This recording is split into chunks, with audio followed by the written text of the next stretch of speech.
Hello,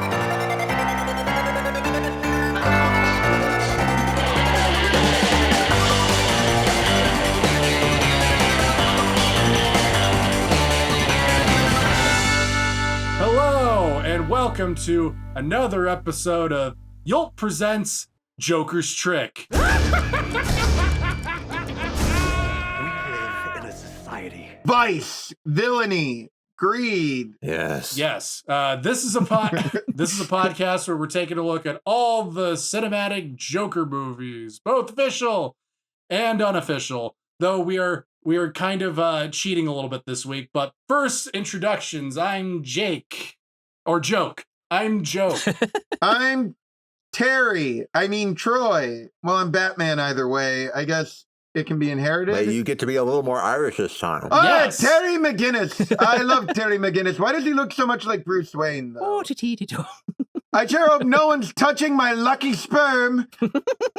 Well, I am usually Jan, but now I really have become Joker because I moved to Gotham City and I am now squatting in a random bathroom, and that's why I sound weird. You're taking this much more seriously than any of us. You know, some people say the real Gotham City is Chicago. And sometimes Nah, Pittsburgh. fuck that. Sometimes it's London, even. Yeah. A backlot in London. Yo. Gotham is where the Joker stairs are, which is our hearts. Yes. The real Gotham was with us all. Speaking of Irish Batmen, we are joined by an Irish person with an Irish last name. Segue, because we actually have a guest, our good friend and voice actor extraordinaire. Please welcome Landon McDonald to Joker's Trick. Hey there, guys. Witchy Poo Chris Walken here. Oh, wait, no, that's something we're going to talk about in the movie. Never mind. Oh, right, yeah. Yes, but my name is Landon McDonald. Which and, character again has the Christopher Walken the guy voice? who looks like a scarecrow trick-or-treater / Raggedy Andy doll. Yeah. I was thinking, I'm like, is it Christopher Walken or is it John Travolta? Because when It's Christopher Walken. It starts as Walken, it has an evolution, and it kind of goes back and forth. Yeah. Yeah. Huh. So you are an anime boy. What are you doing here? I am an anime boy, although Hey, he also does video games. I do video games at times as well. Yes, you may have heard me in stuff like Demon Slayer, Chainsaw Man, Kaiju Number 8, lots of anime. But I do love Batman. I do love me some Batman. And this year, actually, Batman, well, it's actually been an anime before. There was a Batman Ninja movie a couple of years ago, but this year, though, there was a Suicide Squad anime that came out that actually featured Mr. J. Oh, anime Mr. J. We actually just saw a Kaiju Mr. J last week, so it all comes back. Oh my gosh. But Paul, you may be interested to know this. That anime, the dub, was recorded in Houston. Whoa, what? Oh. Sentai Filmworks, yeah. Paul Wallace Snow lives in. What are you talking about? I'm old Joker. Oh, you guys have code names. Oh, I was not told. It's all right. No, see, again, most people make trailers to entice people to listen to the podcast. We only make trailers to add impenetrable levels of lore. Which is totally fine. Patrick Willems does it all the time. He made a feature All film. right, no slander, please. Jan's neighbors might hear him. She's my roommate. He lives in Gotham City with you. Melissa shaved her head and grew a beard the second she moved to New York City. Yes. And now she's Patrick Williams. So, L-Dog, for our Yes. listeners at home, that's what I call him, because we're very cool. You can't call him that, listeners. Only we can. That's right. That's only for these guys. That's only for my, We call him L-Dog because he once lost a dog and we never could find it again. Sadly, no. Lost Dog. How we have asked this question of everyone that passes through these gates. Why? What's your relationship to James Bond?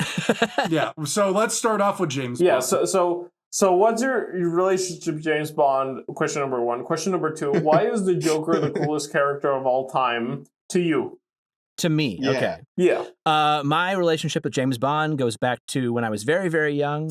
My dad introduced me to the Sean Connery movies very early. So for a long time, though, because Enough of that he showed bullshit. them... Tell us about the Joker.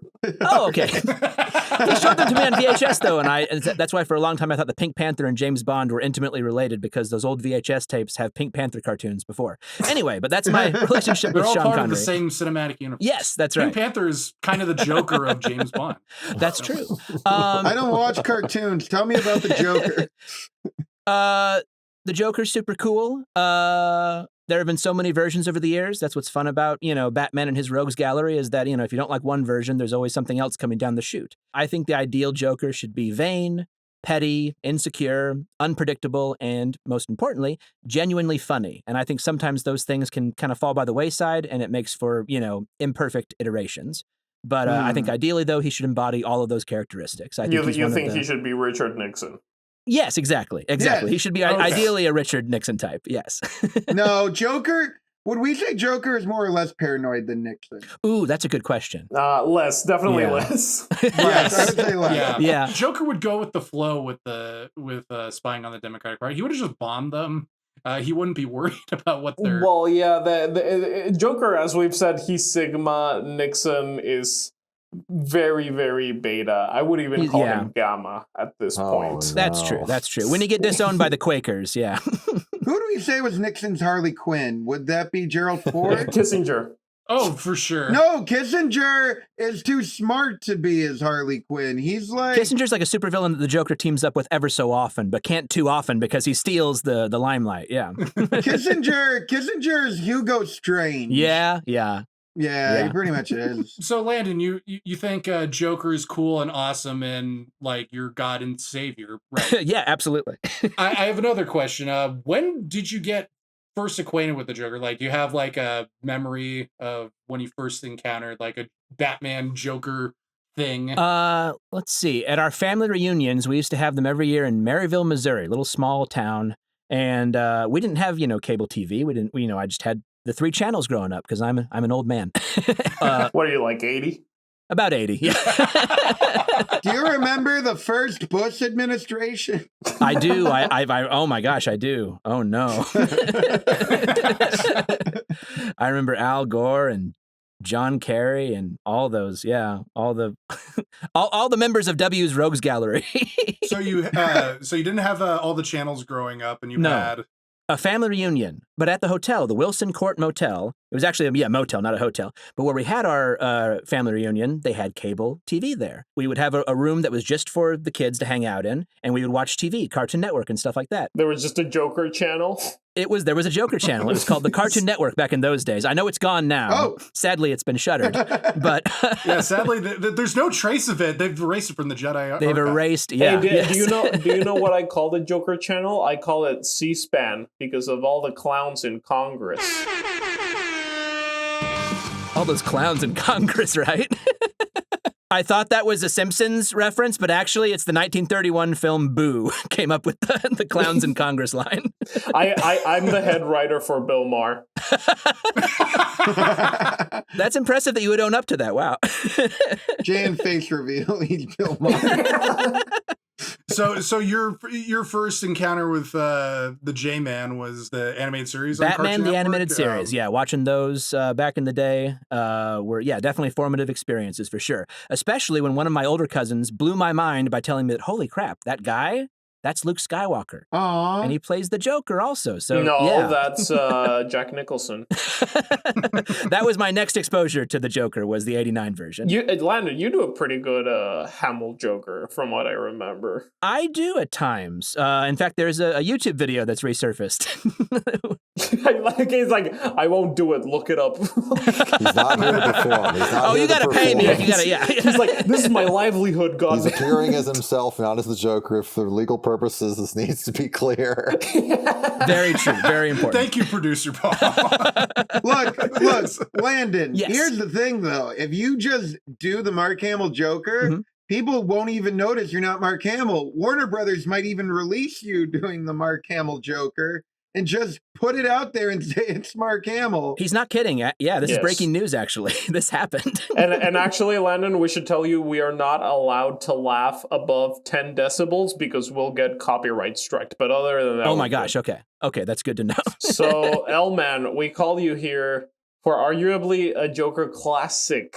Maybe the best Joker movie of all time, Oh my arguably. gosh. It's a bold claim. Whoa. It is arguable. Well, it's so good, we're breaking our one rule. You're going to break your one rule? We're breaking our one rule here because we are focusing on theatrically released Joker movies, but this Joker movie is so jokery that Joker is in the title. And this is a canonized classic of the DC animated universe. It came out on dirty, disgusting, vile home video. Yes, it did. So yeah, our viewers will remember Troy thinks that television's the devil. He's like a conservative mom. No, I only think television is the devil when it's not made by Bruce Timm, Paul Dini, Alan Burnett, Eric Radomski, and the lovely people at Warner Brothers Animation, who I love very much, except for Dwayne Capizzi, 'cause he knows what he did. I'm kidding. I love you, Dwayne. Superman Brainiac Attack sucks. Anyway, but other than that, go on. yeah, so we're talking about Batman Beyond: Return of the Joker. Yay. You guys know me. My favorite holiday is Halloween, and this was originally going to be a Joker movie released on Halloween, but sadly the fates intervened. I wonder what happened. Yes. There's not much Halloweeny about this, except one guy that dresses up like a scarecrow, but he's like a Joker. I don't get it. He sounds like Christopher Walken sometimes. Yeah. Jan, this movie is about dressing up as the Joker. So many people dress up as the Joker in this movie. It's crazy. This is going to be a long episode. Like you said, Landon, this was supposed to be released October 31st, 2001. And they decided to push it back to December 2001 because they got cold feet by the violence. Well, everyone liked it in the home video division, but Kids WB absolutely hated this. Yeah. Because this is a fucked up, violent movie that Oh, is aimed the at children. movie. They're like, I thought you were talking about 9/11. oh, well, well, 9/11 happened, but also Columbine happened. So Wait, Jake, back up. Did you say 2002? 2001. This came out in 2001? I thought this came out in 2000. I think it did. I think. Oh, was it 2000? Jake, you're a fraud? I am a fraud. fake. So let's just put okay. So Jan, you're editing this episode. Whatever I say 2001, you just put 2000. I sure will, Jake. This is relevant because it literally took me 5 seconds to look this up. 2002 is when they released the other version of this film. Ooh. Why would they do such a thing? Why would there be two versions of this film that's so evil and Jokerified? But before we talk about that, should we talk about why Batman Beyond even exists? Yeah, let's do Yeah. a deep dive into the history of Batman Beyond. Yeah, so Bruce Timm and the team, they made all these really adult animation for this Saturday morning cartoon block, Kids WB, that was represented by the singing frog that was aimed at 5-year-olds. So in 1999, Kids WB is like, hey, you make Batman cartoons? We want you to keep doing that, but Batman needs to be super young. Like hot, young, keep him a kid. Make him Bruce Wayne. And Bruce Timm was like, no, I like the continuity I've made. I don't want to destroy what we've built. Why don't we do the Mask of Zorro, but it's in the future? So they came up with the idea of elderly Bruce Wayne finds a young twink named Terry McGinnis, and he trains him. Young Irish twink. That's an important distinction. Twink McGinnis Yes. to his friends. Twink, Yeah, McGinnis. Twink McGinnis, and he trains him to become Batman. So you get the best of Mask of Zorro, you get the best of Batman. But really, it's a Spider-Man with floating cars. Yeah, I don't really like the show. What? I'm actually not big on it. What? I actually don't like Really? Batman Beyond. Well, I that much don't either. fucking if I'm gonna get Batman, I want Batman. That's some fucking bozo Yeah. rando who's just Spider-Man, and it's like Blade Runner and shit. But that just makes all of it better. Those are all the problems with Batman, and they fixed it. It's basically Spider-Man, but if Peter Parker was like a bad kid. He's not that bad a kid. He's just mildly snarky. Well, that's the thing that the movie covers, but he's on the path to redemption. And he thinks Exactly. Batman- He's a punk. But he's fine. He's like 16. He just had like a bad middle school years. Well, his He- father was killed by a business conspiracy, but yes. Yeah, whose father wasn't killed by a business conspiracy? Yeah, listen, in Gotham? I'm a New Yorker, okay? I know what the streets look like. You mean a Gothamer? Right, a Gothamite. Gothamer. Gothamite. But yeah, I don't know, like everything about this show, even when I was a kid and even the movie, it just reads to me so much as like a bunch of Warner Bros. Executive going like, hey, we gotta stay cool, we gotta stay topical, what do kids like? They like the future, they like teenagers, they like bikers, and there's like, let's do Batman with that. Yeah, they It's do. not Batman. This is the most radical based show maybe ever made. Yeah. Oh, Okay. So man. I showed. I watched the pilot episodes with Paul the other week, and immediately when the intro happens, Paul is just like, "Oh my!" It was like he had a come to Jesus moment. He's just I like, was in tears. I mean, look, the Batman the Animated Series, the title sequence is a masterpiece. The Batman Beyond title sequence is like touching the face of God. It's on another level. Paul's such a tacky motherfucker. Don't you mean techie? Tech noir? Hmm? "Oh, Ooh. tech noir." Yeah, Tech noir. Okay, I'm very torn because on one hand, the beginning of Batman Beyond does rule, but on the other hand, I don't know. I'm kind of with Jan on this. It's so try hard. It's just throwing things at you and running. Whereas Batman has like Bruce Wayne has such an elegant simplicity to him that I feel like Terry McGinnis never really, like, he just feels like a Xerox of like 15 other He's things. so boring and bland, and He ends up being just a Xerox of Bruce Wayne. He as we literally later- is just a Xerox of Bruce Wayne. okay, so this movie obviously rectifies it because it's all about my boy. But I fucking hate in the show how it's just like, the Joker's awesome, isn't he? Well, we replaced him with like just random people. One of them's a hyena. like, what? Hey. His name is Wolf. His name is Wolf, even though he's a hyena. I'm fine with that. It's just like they didn't want to touch doing like the classic villains unless there was some sort of reason why they'd be there. And so I am okay with like the Joker doesn't exist, but there's a gang of Jokers and they're not even like the main antagonists. They're just kind of there. Sucks ass. My issue, though, is again, so it's like, oh, we won't touch the classic Batman villains, so we're just going to do lame ripoffs of the Spider-Man villains. We're going to do the Green Goblin, I mean Blight. We're going to do Craven, I mean Stalker. We're going to do Sandman, I mean Ink. We're going to do Shocker, that guy who's like Shocker. Like, Hey, what about Golem? That was a good episode. Oh, yeah. You mean the living brain? I don't know. It's been a while. I forget if he's Golem. Landon, what is your thoughts on the Batman? Oh yeah, Beyond our guest. concept? Yeah, I was like, we're just yelling We're at each terrible other. interviewers. No, you're fine. My two favorite superheroes are Batman and Spider-Man. And so this is pretty much a synthesis of my two favorite heroes. So I like the show Yeah. a lot.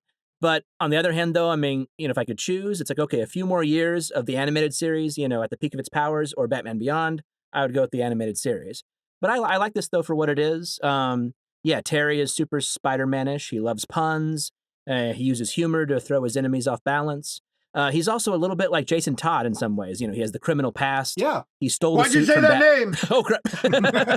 He stole the suit from Batman at the very beginning. Yeah, you would be a good politician, Landon. That was a very diplomatic answer. I try to be diplomatic. Like, both sides have a point. Yes. I do want to talk about Terry, at least because Will Friedle, I actually think, is a very underrated actor. Yeah. But I do want to point out one thing while we are talking about the villains. And I noticed this while watching the show, and I think it's very relevant to this movie. I think the best episodes of Batman Beyond are when they somehow revisit the villains from Bruce's past and they position Bruce better then Terry, which is really an original sin. I call it Mask of Zorro-itis, because I believe if you watch that movie, Anthony Hopkins, way more interesting than Antonio Banderas. He has the best arc, yeah. Yeah. And I think it's the same in Batman Beyond, where Kevin Conroy's 90-year-old Bruce Wayne is way more interesting. 1000%. Kevin Conroy is amazing in this movie. Amazing. He is. He is the fantastic. other guy is fucking bland as fuck. Hey, you take that back. He was great on Boy Meets World. He set a curtain on fire. Before we get into the movie proper, I was watching the special features of Batman Beyond, and after they had that initial meeting in creating Batman Beyond, where they're like, we want to do Teenage Batman, one of Bruce Timm's throwaway ideas was, what if we had a 15-year-old Bruce Wayne and he drives a car? And that was the extent of his take. I mean, it would have been pretty cool, but... It wasn't like even a throwaway joke, because he kept bringing up, he's just like, yeah, the other idea was Bruce Wayne driving in a car. Like, what is this? Is this like Rain Man or something? 25 years later, he finally achieved it with Batman Cape Crusader, which is indeed about Bruce Wayne, who does sometimes drive a car. Was Bruce Timm sleeping on his car, or what was his obsession with cars? All right, you know what? I'm going to say it. I love you, Bruce Timm. You always look kind of half asleep. And I say this with love. Oh, no. He always looks like he just woke up. He's like, and we made Harley Quinn.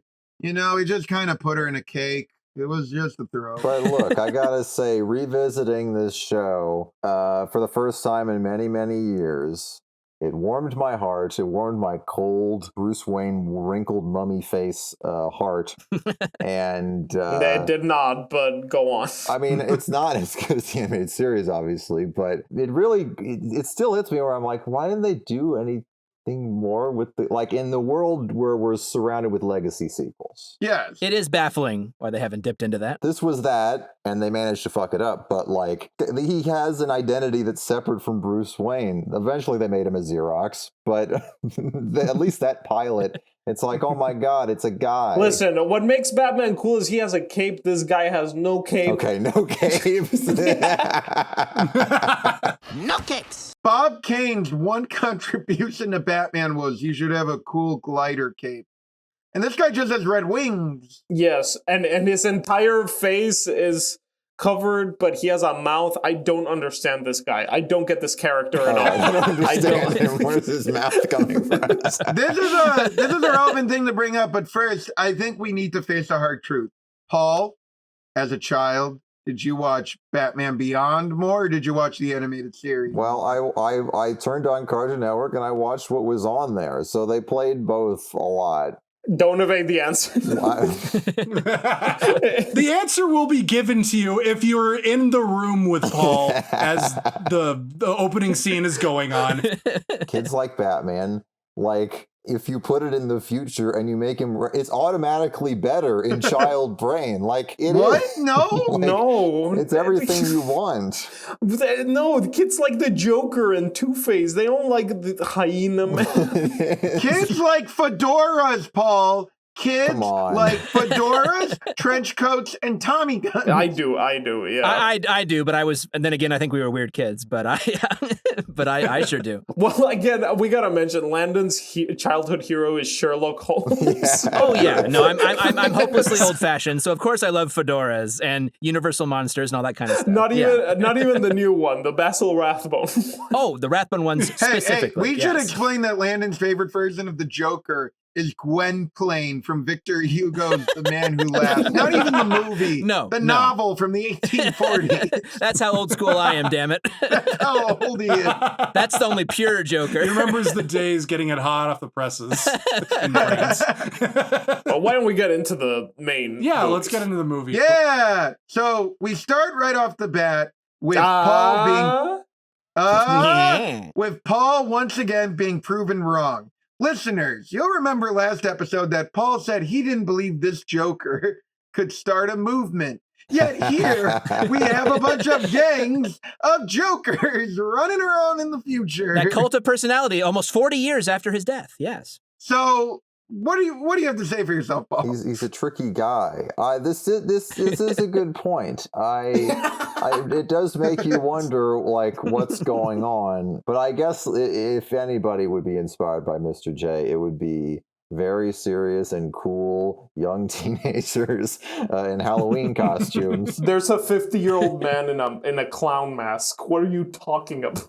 Well, it's hard to tell. I mean, part of the beauty of the Bruce Timm-verse is the simplicity and clean character designs, which does raise the question of who are these people? How old are they? What is that a real hyena? What is that?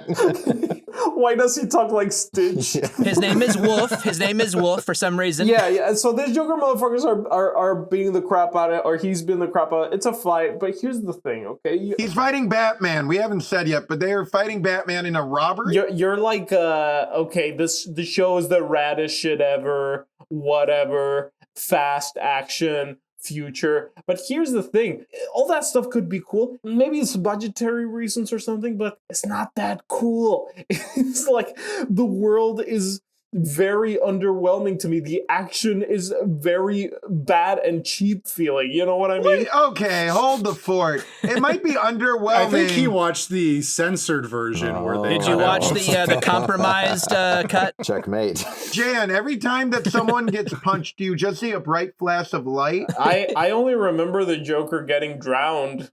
Is that the... All right, you did watch the censored version. Get the fuck out of here. No, I watched them both. Okay, I didn't watch either. Full disclosure. Okay, cool. Troy dreamed it.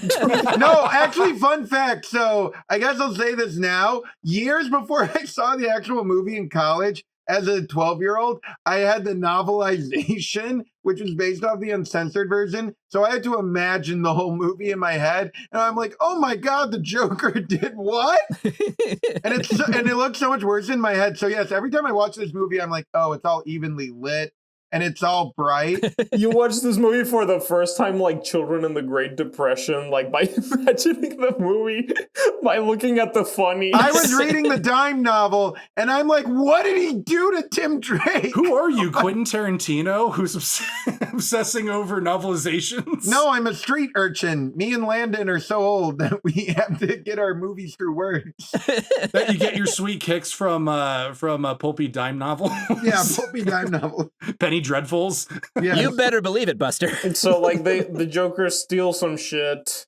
The Joker. His hench people, yes. Because they're all hover forklift certified. Yes. So we should say, I mean, it's like last week, I'm sort of conflicted because within the first minute, Oh my we God. have Jokers, but not Joker. With a Z. If you want to get technical about it, we don't get the Joker until halfway through the movie, only for one sequence. It's complicated, Janet. It's very complicated. This movie does something very important. Previous Joker henchmen have been guys wearing black or sexy robot ladies. This is the first time in our podcast history that the Joker has henchmen who are dressed as clowns. This is something Christopher Nolan and others will... And a scarecrow, for some reason. And a hyena, because hyenas laugh. Again, Batman Beyond is only good when it's reminding you of the previous Batman villains. So one of them is a scarecrow played by The Flash doing a Christopher Walken impression. It's occasionally Travolta, too. What we're after is cutting edge. Yeah, I know, because he's doing like, yeah, well, damn it, and then it turns into, what? Wait. Whoa. Oh my God. Oh, wait. It's so weird. I need a poo. The wickedly talented Arlene Quinnell. Yeah, so we have the scarecrow that is one part Walken, one part Travolta. Yeah, they're doing some robbing. It's a giant fight scene. It's very James Bond-esque. There are a lot of things in this that seem very James Bondy to me. Mm-hmm. From the Joker's, plan. We'll get to that later. But there's a lot of, kind of Bondian type stuff. It's reliance on, starting an action sequence in medias res. We get that for 5 minutes, and then we get a title sequence, basically. Which sucks dick. Yeah. To add to your point, Jan, about, yes, the fight scene, which I think we should get to, because even more so than normal Bruce Timm productions. Well, I feel like we did some cursory research, and through the 90s, just a survey from animated series to New Adventures, Superman, so on, you kind of see like the steam progressively runs out, I think, a little bit. Okay, I'm going to kill you. They churned out hundreds of episodes of all these shows, right? Well, I think the issue that I think Paul is touching on, and I did notice this watching the beginning of the movie versus Mask of the Phantasm. I think the real issue is we talked about a big part of what Mask of the Phantasm has that other Bruce Timm stuff doesn't maybe have, was Batman the Animated Series invested a lot of time in atmosphere. There were a lot of slow moments. There was a lot of like people just kind of talking like people. Like, yeah, not much of that here. yeah, the opening of Batman the Animated Series is a guy talking about how he's doing money laundering, and they're all just having kind of a meeting, and they kind of run around a parking garage. Like very grounded, very human. It's all about high emotions that really make that opening.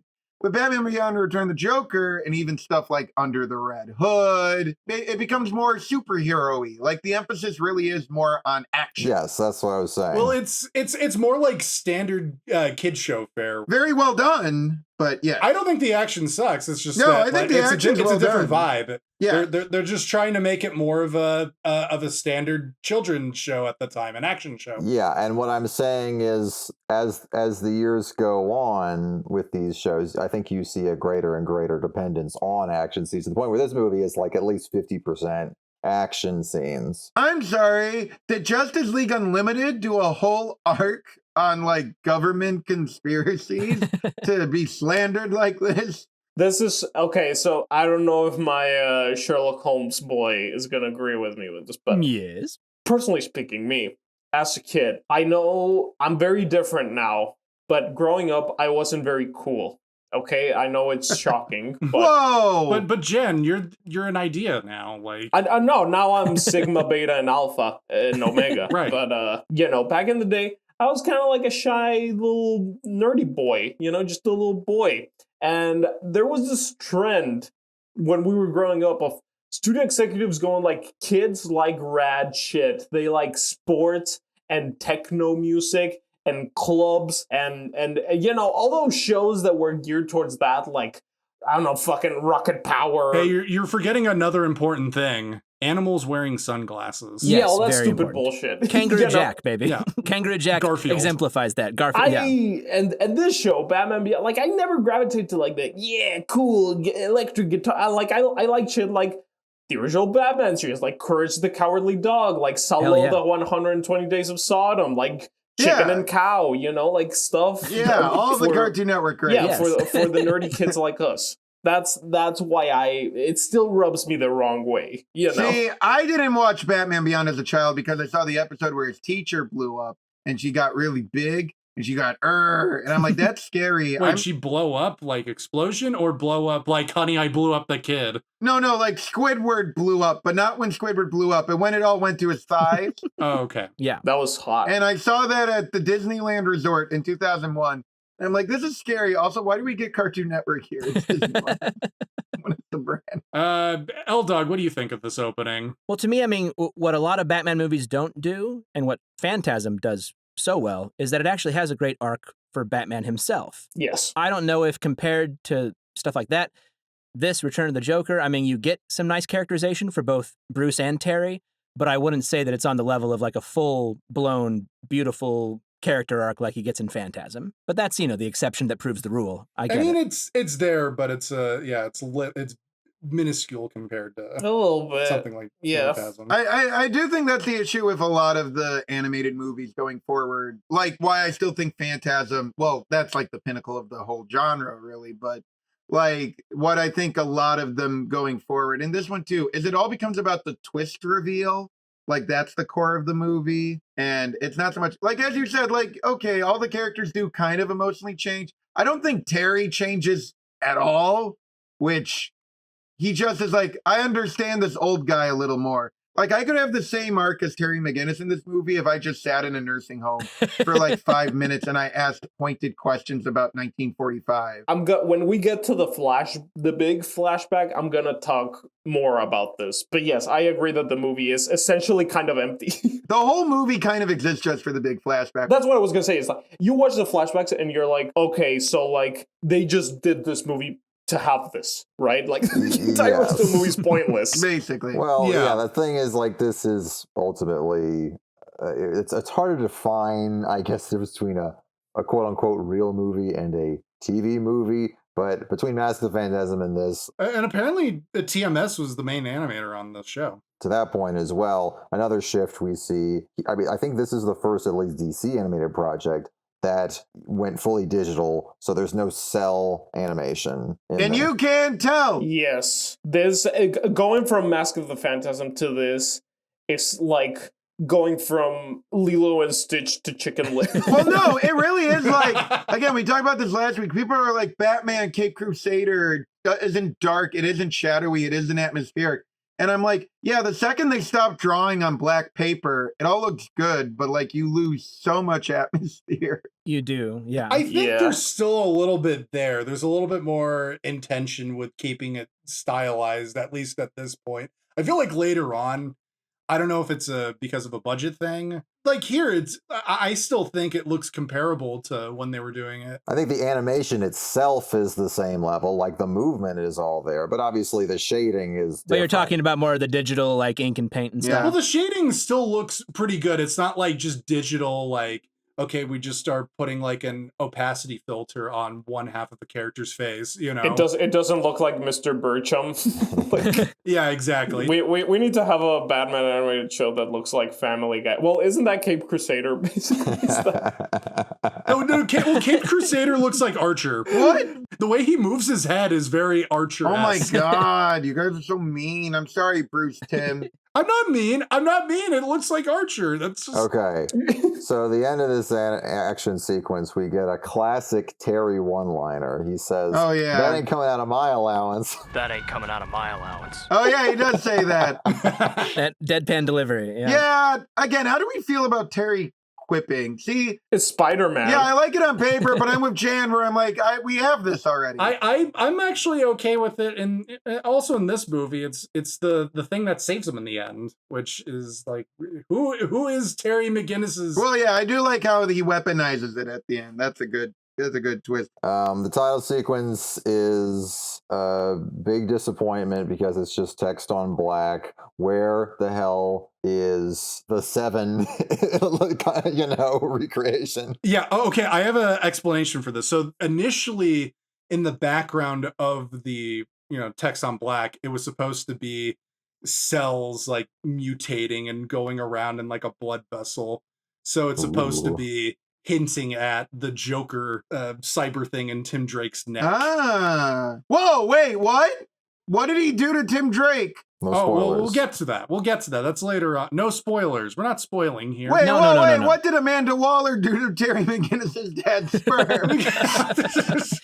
Oh, God. We don't talk about that. That didn't happen. Also, are we going to get into the Ace stuff and how what she did to the Joker may have led to this? Oh, yeah, we're going to have to talk, because that actually ended up tying into that. Yeah, we should probably get into it. We should talk about it. I don't know, Landon. They don't like it when I talk about the continuity of the DC animated universe. Come on. Paul is on record saying it is all garbage.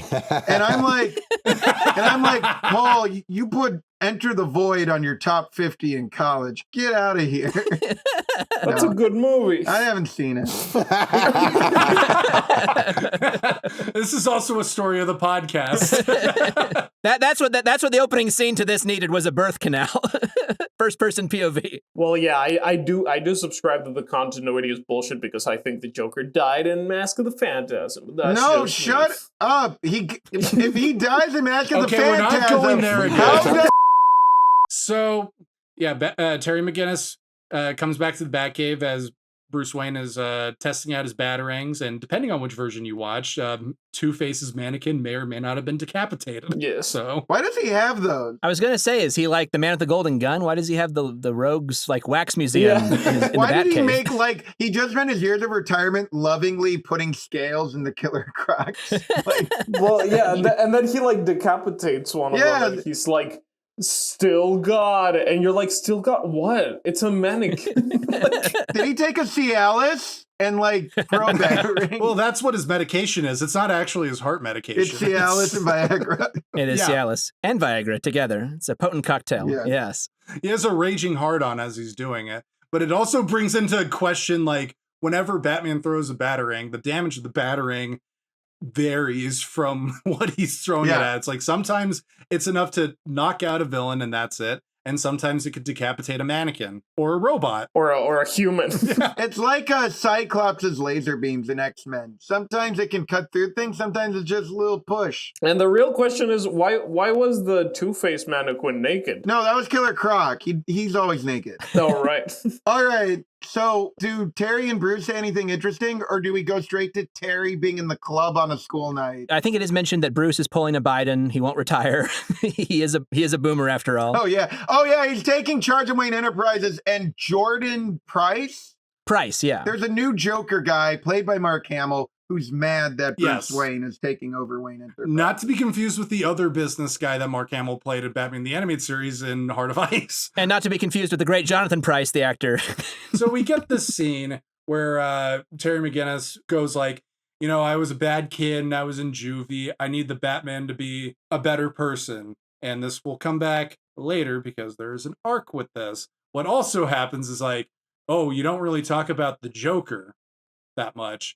He must have been the worst, even though Bruce Wayne has a giant Joker card in his Batcave. He's like, he also has like the clothes of all the children who have died around him, just like hanging out. died or were horribly scarred or maimed. Yep. Both. It's a haunted house. It's a haunted Batcave. Yeah. Wait, so now do we get to Terry being in the club with his girlfriend and they're like 16 and he's Because like, that's the thing. It's like, oh, there's that popular expression where it's like, oh, he's young. He should have been in the club. Well, no, he's too young to be in the club. He's 16. Well, that was my thing. Why I never liked this. I was a goody two shoes, and I'm like, he's not supposed to be there. He's gonna get in trouble.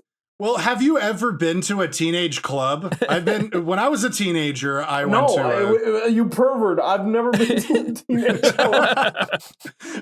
those did exist. If you're like between the ages of 14 and 17. Oh, dude, stop. You're 28 years old. Stop. No, but this is back when I was a teenager. This was a thing. Those did exist. Sure, yes. The community rec center got a little more high octane in the year 2049, Okay, so here's where the problem is the movie gets a little too A24-y for its own good. So again, we used to have 1930s film noir, shadows, key lighting, German expressionist influence. But now we've gone the way of A24, of 2010s, 2020s lighting, where it's like, let's just slap some purple neon on the whole frame, and I guess it's a nightclub. But anyway, the Jokers report back to their little hideout. And who do we find? Oh my God, the boss Joker. There's a boss elf. There's a boss Joker. Yeah. He looks really weird. I thought it was going to be the hyena man. Yeah, like a bigger hyena. Yeah. Okay, so they show up and they're like, we're sorry, man. We tried real hard to steal the shit. And he comes out of the shadows and he's pissed. And he's popping jelly beans, and he looks like Marilyn Manson. He looks like Jan's Joker cosplay. Yeah, he does. I think someone pointed out he's the Hannibal Lecter Joker. His hair's all slicked back. He's in a jumpsuit. Yeah, the jumpsuit really bothers me. I'm like, he's a clown. What the This is the first time we saw Joker since the new Batman Adventures. And for those of you who are not diehard Joker fans, you may not know this, but the Joker got redesigned from his Batman the Animated Series design, Perfection, into Freakazoid, and it's a war crime. Freakazoid with like old school Mickey Mouse eyes, yeah. Yeah. Yes. Yeah, like he looked like garbage, and he wasn't threatening. He had no lips, he had no eyes, he just was blue, and his hair was black. He looked like Steamboat Willie. He did. Yeah, even worse, he looked like frickin' the Galloping Gaucho. For my money, I don't know how you, I don't know where you fall on this, Troy, but yeah, the redesigns in general, other than for Scarecrow, I didn't really care for any of them that much. Oh yeah, I feel like that's unanimous. Oh, this is a great question. So I like Penguin, I like Killer Croc, I like Scarecrow, I don't like Joker, I don't like Riddler, I don't like Catwoman. Generally, if someone turned blue, I'm like, a mistake was made. So Ivy. Yes. but here we are back to the full glory of... Now he has lips. It's not the same, but like... Yeah, of him having lips and eyes. He can emote. It's a step towards normalcy. It's a rally for sanity, Yeah, it's like it's not quite Obama, but it's a step towards Biden. A rally to restore super sanity. I still wish it wasn't gray. Like, and this applies to both of the Joker designs in this movie. I wish he wasn't gray. I wish he was white. Because that's scarier to me when he's white. Full kabuki. Yeah. How woke of you. Do you want a medal? I'm just saying, everyone's like Batman's like the establishment, but his best enemy is a white guy. So he was always woke. Well, it is a really, fascinating Hamill performance. It's very stripped down, all business. He's got the red eyes. It makes quite an impression. But he still is making, puns. I don't think this movie it's not really the origin of this phrase, but he does say tanned, rested, and ready. Oh yeah. Is that the secret origin of that? I don't know. He is the Joe Biden of the Joker. He really is. And then the fat clown is like, hey man, I'm tired, you're so old. I don't even know you're the real Joker. He just kills him. He literally pulls out a gun and the guy's like, whoa, take it easy, man. Yeah, exactly. Only the real Joker would have a gun. No, he has a gun that says bang, and he's like, Joker. And then he shoots him for real, and he's like, whoops. Though depending on what version that you've seen, he might have been sprayed with laughing gas, or he gets shot in the chest at point blank with a bang gun. Yeah, which is also telegraphing what happens later on in the uncut version. Yes. Yes. Yes. Foreshadowing, good screenwriting. Who said this fell off again? I thought you didn't like this movie. Well, Okay. it's there. Like, all the stuff, all the ingredients are there. It's just a little bit more action oriented. But I do have something to say about the Joker design in this movie in general. It is indeed a step up from New Batman Adventures. And I think when he's future Joker, I don't mind it. You think he's sexy? I think he's sexy. He's got, the short hair and the I was gonna jumpsuit. It's say, all tight. you know what it's like? He looks like a reject from Train Spotting. Yeah, he does. Oh my god. He looks like just some Scottish heroin addict. Yeah, our colleagues over at Blank Check Productions went on at length about how sexy they thought everybody in Train Spotting was. So yeah, exactly. And this is that vibe. If you wanted to, if you're into Renton and Train Spotting, you're into this Joker. I'm with a bunch of Joker having sex deviants who all want to But have sex I with the Joker. digress. So I think his look when he's in the future with the red eyes and the short hair and the jumpsuit, I'm okay with that. And the fact that he looks a little bit evil because, as we later find out, it's technically not the Joker. That's fine. I have more of a point when he's past Joker, because I don't know if it's because the writers have it in their heads that Joker is the main arch nemesis of Batman, so he should be the embodiment of evil. This movie works its way into describing Joker as the embodiment of evil so bad we don't even talk about him. And I don't like how they made him just look evil right out of the get-go, like red eyes, like the dark lips and the darker color palette. Even the voice acting is like super intense here compared to Mask of the Phantasm. I was gonna say, Landon, even in this scene, are you hearing a shift in how Hamill's approaching it? That's the thing, is I really think it's kind of like we were talking before we started recording about Pennywise in the new It movies. Yes, where it's like overkill. Yes, where it's like, well, no child is going to get near that thing. It's that's the problem. If Tim Curry shows up in the sewer, it's Tim Curry. It's like, oh, how'd you get down there, buddy?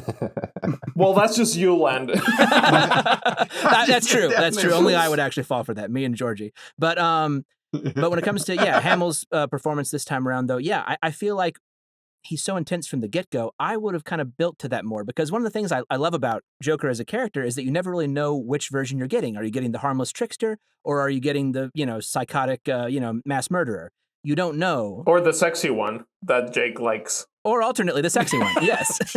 If we were to take a criticism, I think what Batman Beyond did to the whole DC animated universe was it gave it kind of this fatalist edge, because Batman's life is so miserable that, of course, when we see the Joker again, he can't even be the whimsical, like, he can't be messing around in a casino or defrauding the IRS. Yeah. He has to be like Satan. Or fucking a robot. Yeah. Or fucking a robot. Well, that's the other thing. It's like, I still don't fucking, like, it's so lame to me that, like, what's a Joker plan? I'm gonna give the fish smiles, And his plan is not to really copyright the fish, but to torment the pencil pushers who are supposed to copyright the fish. That's it. It's awesome. It's funny. Here, what's his plan? It's like, a giant beam in the sky. I'm like, come on, man. This is our first giant laser. To me, that reads as Bond villain, which is not really, it's not a Joker plan, it's a Bond villain plan, and that doesn't fully work for me. Not at all, no. I think that's honestly my biggest criticism. We'll get there, but my biggest criticism of the movie is, I think, the villain plan that Terry's foiling is kind of generic. I agree. It's like, what does he want? And then the design, it's just telegraphing all this evil instead of the evil coming through in this funny design. Yeah, like, are you telling me that the Joker, mind raped Robin for decades just so that he could do whatever this is? I don't know if I really begrudge that, because, again, in the terms of the world of Batman Beyond, it makes sense that Joker, his consciousness would be this fucked up in the future because, all that stuff went down. Well, I do kind of like the aspect of, but it's only touched on at the end that he's only doing it to, either irk Batman or make him laugh or something like that. That's kind of cool. But yeah, no, that's cool. And there is we very briefly see a Looney Tunes cartoon in this movie. Troy might know what one it is specifically. I'm not sure. Oh, the one with the dog. And that's kind of why I like the inclusion of that, because it's like, the Joker is in some ways like, Bugs Bunny. He's trickster, chaos incarnate. And it's like, and we accidentally killed the wabbit. I actually was going to say, more than a Bugs Bunny figure, I see the Joker, oddly enough, more as, an Elmer Fudd.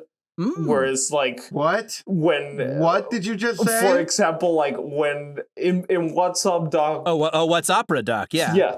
He feels bad, when Bugs is dead. And he's just like, I killed the wabbit, and he feels so bad about it. Oh, yeah. And there's not a big leap from that to, without Batman, crime has no punchline. Exactly. And to me, this movie's touching on that a little bit, where it's like he wants to kill Batman, but not really. And that's what I find interesting about their relationship. I guess. Elmer Fudd is Lex Luthor, but here you Well, he is quite bald. He is very bald.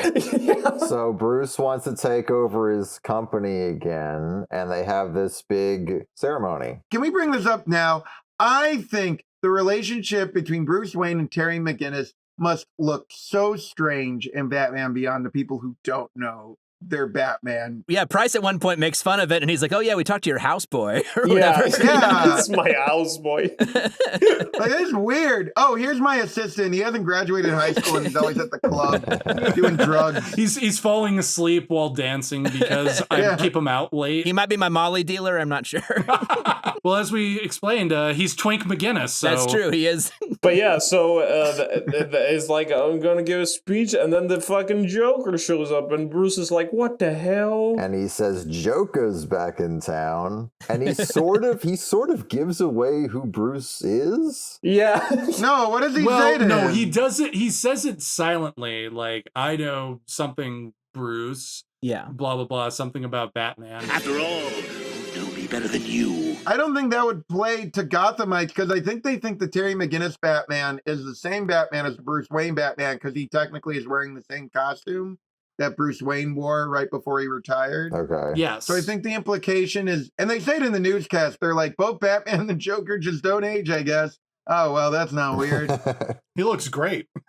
He looks like Renton from Trainspotting. Yeah, clearly they make nothing of it, but yeah. So, but it sort of raises a certain question, because you're like, okay, what do we know? What do we don't know? You know. I just think it's really funny that Terry in the next scene is going like, Joker looks pretty good for a clown that's supposed to be 80, and I'm like, that's literally the Todd Phillips Joker. There is pretty much a 40-year age difference between him and Bruce in that series. Yeah. Well, wait, no. I love this scene because Terry's like, I'm sorry, Bruce, I saved those people. And Bruce is like, you did the best you could. Yeah. and he's like, oh, that's weird. The Joker looks pretty good, right? And Bruce is like, shut the hell up. Don't ever say that to me. With a raging hard on.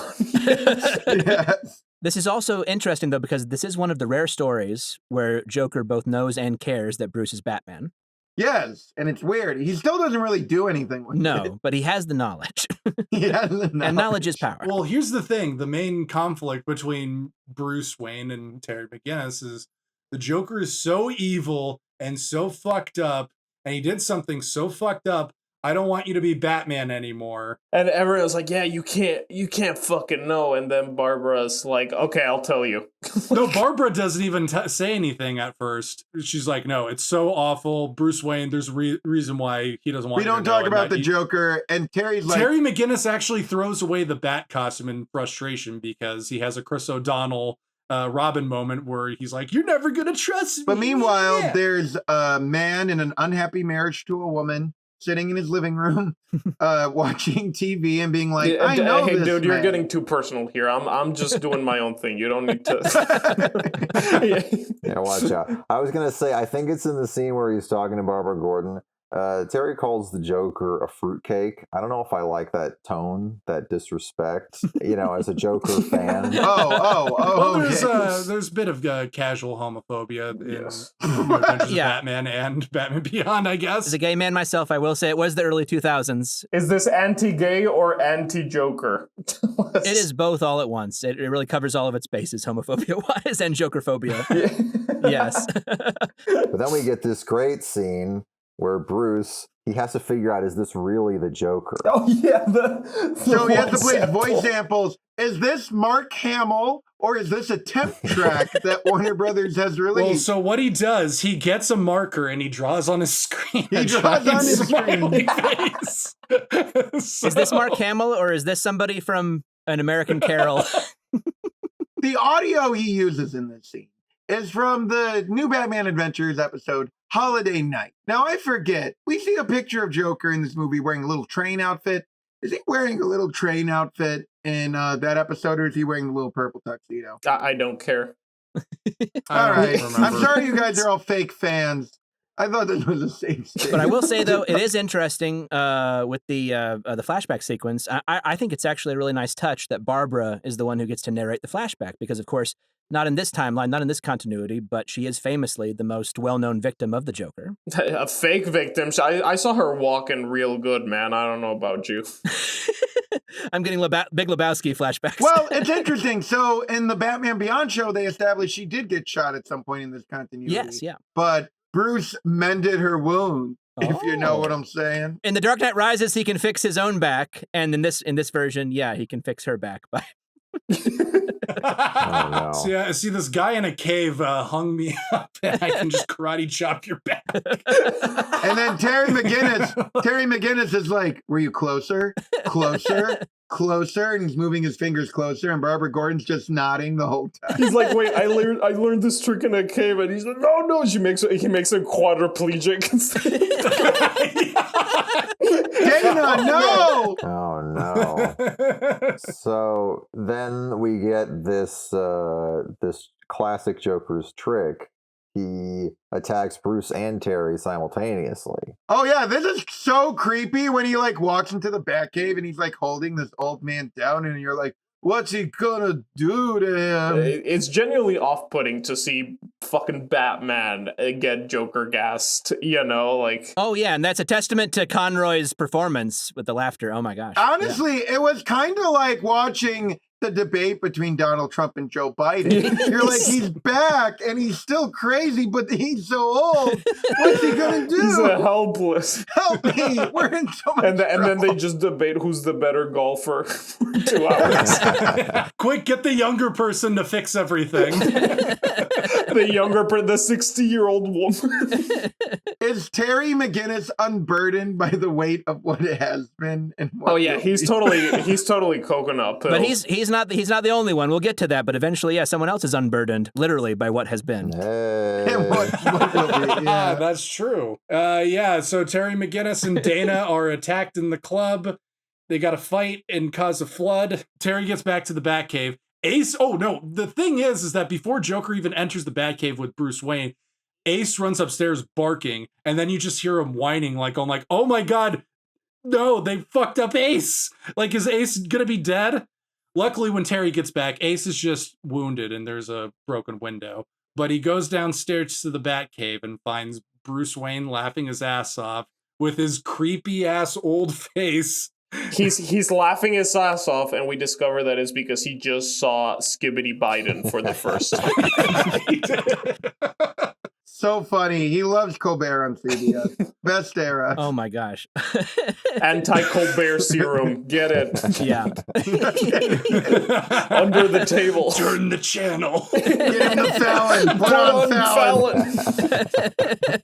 So now we get to the actual meat of this movie. Yeah, this is the feature presentation of this feature presentation. Really, you're like, oh, this is why this movie exists. Yeah. And this is why I can't take Batman Beyond seriously, because this part of the movie is so much better than the rest of the movie. You're like, oh yeah, why didn't we just make more normal Batman? I'm exactly with you. I'm like, when we're back to like normal Batman, I'm like, oh my god, this is great. All the characters are interesting. It's not as much about action. You get atmosphere and emotion. And it's fucking terrifying. Like, it really is. It's even more disturbing than A Clockwork Orange. You know, before I even saw this movie, I remember a friend's mom was like, oh my god, did you ever see the episode where the Joker tortures Robin and turns him into a Joker? And I'm like, what? So there's a lot to unpack here to be the buildup. So listeners, one of the Joker's things he's most famous for doing in the comics is laughing.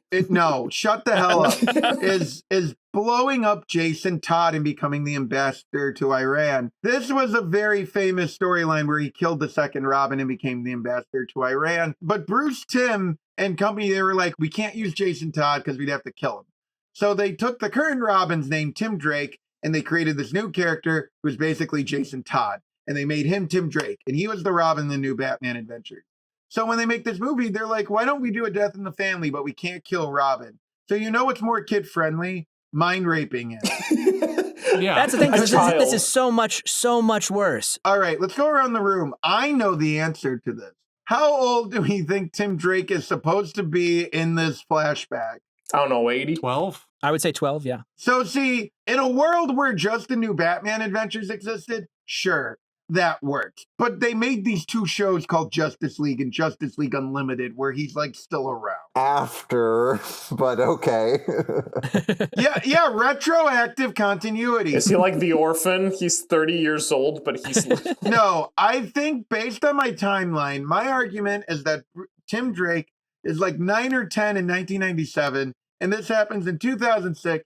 So I maintain this is the shortest 19-year-old who ever lived. 19? Oh my god. Oh. Whoa. Because he's not in his 20s. So, Robin has been caught by Harley and the Joker. Whoa, wait, what's that name? Harley? Listeners, is this the first appearance on the podcast of Mr. J? the greatest character ever created? Oh god. By Paul Dini? And Bruce Timm? And Bruce Timm. Yeah, at this point, pretty much like probably the fourth most popular character in DC now. It's pudding time. Never say that again. It's deeply funny to me that after Supergirl, Girl Superman, super successful, Batgirl, Girl Batman, super successful, it took until 1992 for someone to go, yo, Girl Joker. Ooh. And then suddenly the whole world got wet. Yes, fast forward to 2016 and we get the greatest character of all time. We're getting there. But no, Bruce Timm and Paul Dini came up with Harley Quinn because they needed a henchman for an episode of the animated series, and their friend Arlene Sorkin, Paul Dini's friend, had just played a clown on a soap opera. So he's like, let's just make her his sidekick. And then somehow the sidekick became like one of the most popular characters in comics. But what's interesting in Return of the Joker is it's the original version of Harley Quinn. So now we have this idea of Harley growing past the Joker, becoming her own woman, basically becoming a superhero. But in this movie, she's a codependent henchman who just wants kids and to be a housewife. It's kind of sad because she's backsliding like crazy. Yeah, which I find more moving, honestly, because the DCAU Harley never really fully recovered, right? She like just is constantly cycling. This whole thing with like mind raping Robin is also just like, I don't think they actually want to sub. They're just fucking with Batman. I think I actually think in Harley has maternal feelings for him. Joker is just doing it to fuck with Batman. Yeah. Joker just is garbage. It's a bit. Joker is just doing it for a bit. We have the greatest line in this movie, in my opinion, which is, Sweetie, get mommy's bazooka. Yes, that's great. So Tim Drake got sucker punched and kidnapped because Batman was too busy running around with Booster Gold or something off screen. And so they have to talk to the hooker that looks like Black Canary. Depending on which version you watch, because it could have been a pair of teens. That's right. You just don't. Yes. Yeah, you don't know for sure. I prefer this movie to be multiple choice. Oh my it's very god. Joker. Bruce Timm doesn't. He wants the hooker that looks like and Black so Canary. they're like, they go to the Joker Slayer, and they're like, oh, because it's Arkham Asylum. They go to the old Yes, Arkham the Asylum. first time we get to see Arkham Asylum in the podcast. This is all the core Joker iconography that Todd Phillips is going to base his whole artistic career off. And they're like, where's Robin? And they're like, we fucked him in the brain, and he's Joker now. And they're, because Joker's like, it's time to settle down. After I got mind raped by a 12-year-old, and you helped Wonder Woman not be a pig anymore. We've gone around way too long. It's time to settle down. So here's horrible black and white grainy footage of me torturing this And kid. turnabout's fair play, because a kid fucked me up, and now I'm gonna mess this kid up. Now I'm gonna mess up your kid, your little boy. And I do like the idea that he does, because he does the same thing in Mask of the Phantasm, where he takes over the the old World's Fair building, or the several buildings. Yes. Where he has this kind of habit of infesting these old and abandoned places, and then kind of turning them into like a nuclear family nightmare. It's really cool. Though to be fair, it's a little bit more thematic in Mask of the Phantasm, but in Arkham Asylum, it's still pretty cool. It is. It ties into the grand themes of that movie. Yeah. Imagine the Phantasm underlines it more, but I do think we forget that Arkham Asylum did start out as a hospital where hypothetically the Joker was going to be either kept out of society or maybe rehabilitated. So I think turning Arkham Asylum into a warped, like nuclear family killing joke as carnival place is like so rad. Oh my God. It feels right. And it's also where he and Harley met. Yes. Oh, that's sweet. It's like if my parents had me at the Brat stop in Kenosha. or at the back alley of the Popeyes. But anyways. In Mexico City. And I guess semi-relevant to the logic of the plot, through mindfucking Robin, this is how the Joker learns that Batman is Bruce Wayne. Yeah, and he's great. He stabs him in the leg, and then he has that great moment where he's messing with him, and he's like, he spilled everything, Bruce. Oh, man, who would have thought under that little cape and cowl, it's just a little boy crying out for mommy and daddy. I'll laugh if it wasn't so sad. I gotta say, I mean, this might be the zenith of Hamill's, he's been playing the character for years, obviously, and he's done so much great work. My favorite material from him as the Joker is the whole speech that he gives from the projector booth. It's chilling, just bone chilling. Yes. The secrets that are mine alone to know, Bruce, but he's still also doing puns in the midst of being like the devil himself. Yeah, no. He's also doing fun he's puns. Still funny. Yeah, like he's Sturm and Batarang. comedian. I'm like, that's great. That's great pun work. I love it. Remember when the Joker was funny? There was a time. I would have found it a little bit more chilling if it was the design from the original Batman animated series, because when it's coming out of evil Joker, evil looking Joker, it's a little bit try-hardy. Yeah. Where's the old friendly Joker that I once knew and loved from the animated series? Jake, you would have just liked it better if he was naked, don't you? So? Well, that's the secret third version, actually. That's the third version. Landon, now you know my pain. They're like, why are you talking about the movie? Why isn't the Joker naked? Well, we are asking questions about the movie. That's true. Yes. We are talking about the movie. Wait, is this when we see Tiny Tim? When do we get the fucked up Tiny Tim? Yeah, he came out and he's all fucked up. He's in like short pants? Yeah, little Jay. Oh, God, that's so messed up. And you just like, this is a 19-year-old. Wow, that's I don't think he is. Yeah, imagine if he was any younger. That'd be so twisted. I don't think he is 19. And so, Batgirl, has she already kicked Harley Quinn off like a cliff? She's firing a bazooka at Batgirl. Batgirl knocks her off the cliff, but she tries to save her. But then her little cuff comes undone, and she falls into the abyss below. And we never saw Harley again until later in the movie. But we never see Harley Hey, again. we don't know if that's her. That's true. It is. It's like the Headless Horseman in the Legend of Sleepy. Yeah, she's like that old lady at the end is like bones. Like, Yeah, it's brown bones. It's brown bones. He's so saggy. Sweet old Nana. Stop eating like 4 dozen pies. Nana Brahms. Anyway. Whatever, Grandma Bones. Whatever, Grandma Bone.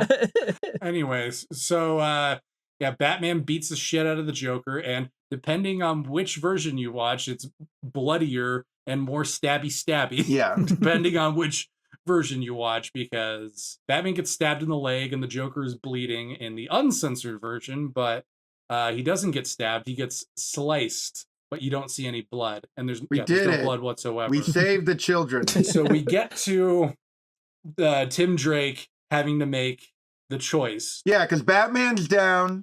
Because now he's fully Manchurian candidate into the Joker.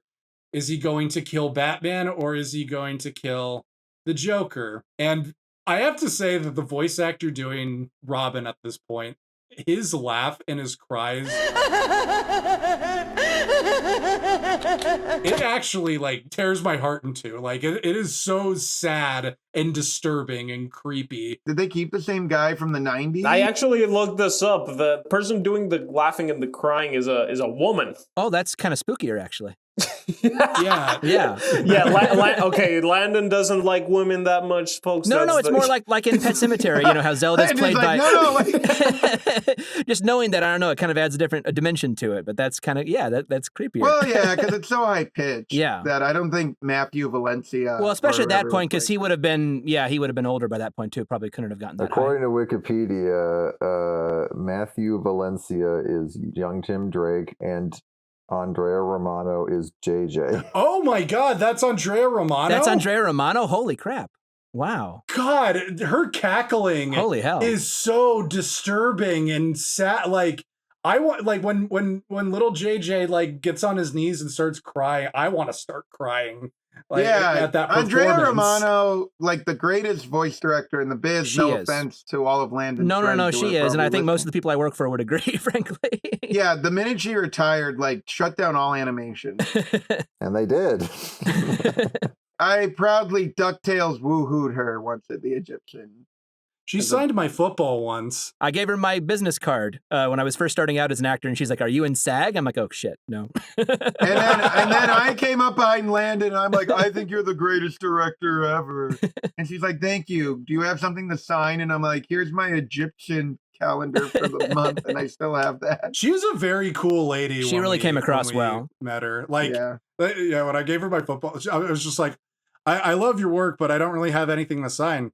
You can sign my football. She's like, hell yeah, I'll sign your football. I'm like, cool. I asked her to do her character from the Boondocks, and she said no.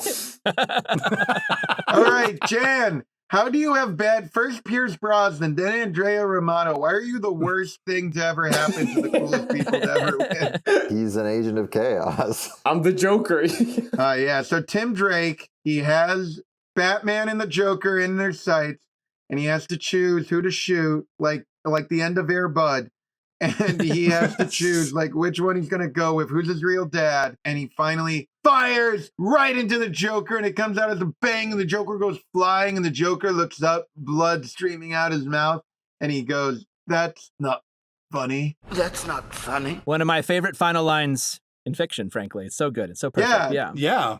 It's the best Joker death ever, I think, hands down. Unless you were watching the censored version where Tim Drake throws the gun away and attacks the Joker, pushes him off Batman. Then they materialize in some weird vat of liquid with a bunch of electrical cables. He falls into the vat of liquid, is all wet and covered in these electrical cables, and he slips and he turns on the electricity and gets electrocuted to death. Yeah.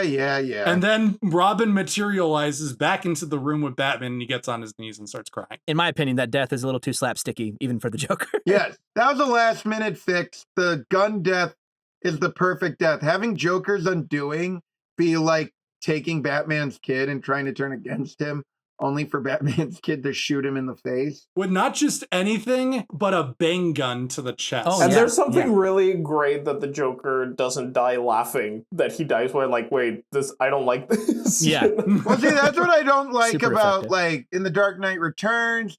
I kind of hate that he kills himself because I don't like, I'm sorry, listeners, I don't like when the Joker wins or people think he's won. So twisting his own neck is silly. Then you have like Kingdom Come, where Magog just kind of shoots him in the chest randomly. This is good. It's built up. Again, atmosphere, character, eerie. What about when he falls off rung by rung in 1989 Batman to his death? Well, that's just boring. Batman's like, I'm going to kill you, and then he does. It's kind of a generic Disney villain death where he just falls off of a something tall. But for this, though, also as a Star Wars fan, this is like a great unholy antithesis of the ending of Return of the Jedi. Yes, you're correct. Because Luke is doing the corrupting this time around, and he gets betrayed by his own young apprentice. Yeah, it's truly a twisted version. Truly. Yeah, I mean, it's cathartic. And it's great that it's Luke Skywalker involved. Yes. So. Yeah, Luke Skywalker got hoisted by his own petard. But yeah, so anyways, we go back to we unfortunately go back to present day in the story. Fun fact. So this is where the Joker died, and they say they buried him on the grounds of Arkham.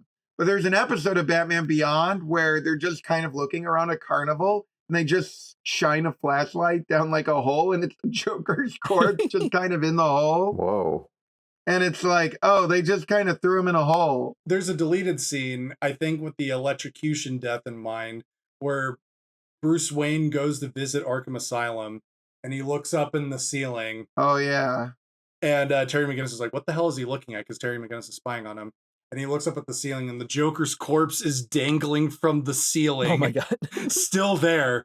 So Bruce Wayne showed up to just confirm that he was actually dead. It's kind of crazy when you think about it that Arkham Asylum wasn't like prime real estate.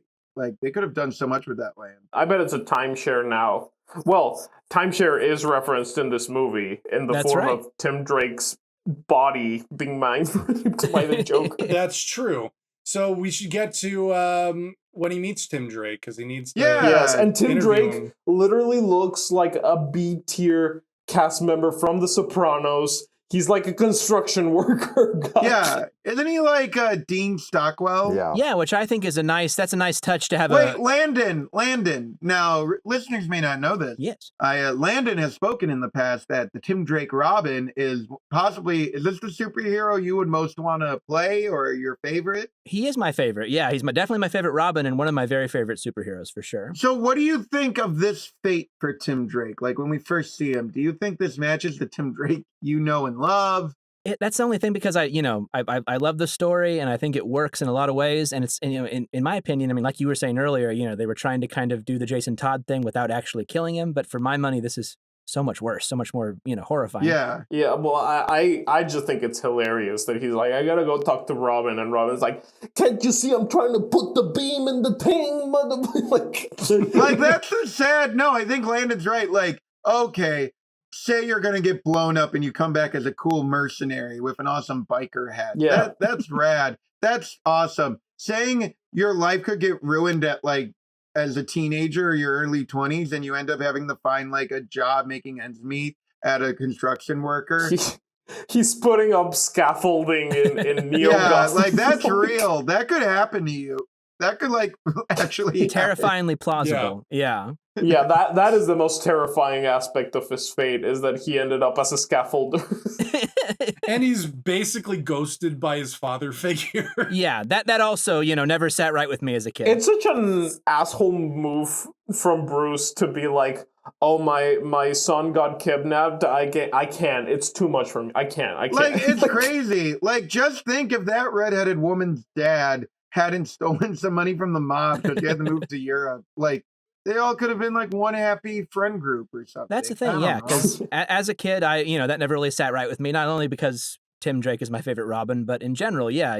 Bruce, at the end of the day, he needs his family, and it was sad to see him that alone at that point. Even though he's got Terry, he's got some connections and relationships still. It was sad to see that all the Robins had kind of, moved on. But at least Barbara's there and Ace the Bat Hound. That's true. Well, yeah. Barbara doesn't like him that much because they're exes. Yeah, that adds another layer to it that I don't like. And I love the scene where Terry starts suspecting Tim, where it's just like, Batman's just like, nah, this is the Joker. And and Terry's like, dude, your friend is like he's like a crazy fat asshole who clearly has childhood trauma issues. Like, we should at least look into him. That's what's so brilliant about getting Dean Stockwell, because he really brings the bitterness.